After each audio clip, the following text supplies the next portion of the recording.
पगारातून किती टक्के बचत करायची हे ठरवलं नाही तर बचत कधीच होत नाही. नमस्कार मंडळी. 15 दिवस 15 बचतीचे मंत्र सिरीजचा आजचा मंत्र.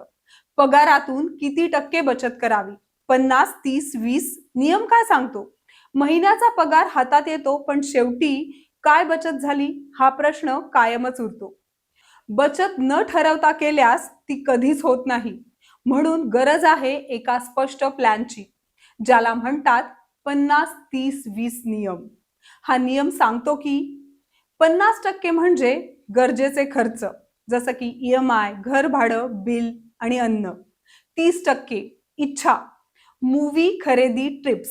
20% बचत आणि गुंतवणूक, म्हणजे SIP, इमर्जन्सी फंड आणि रिटायरमेंट. हा नियम तुम्हाला खर्चाचं बॅलन्स साधायला शिकवतो. ना फार काटकसरी, ना फार फिजूल खर्च. तुमचं पगाराचं बजेट याच नियमानुसार आहे का, की अजूनही अंदाजेच चालताय? तर मग कमेंटमध्ये नक्की सांगा.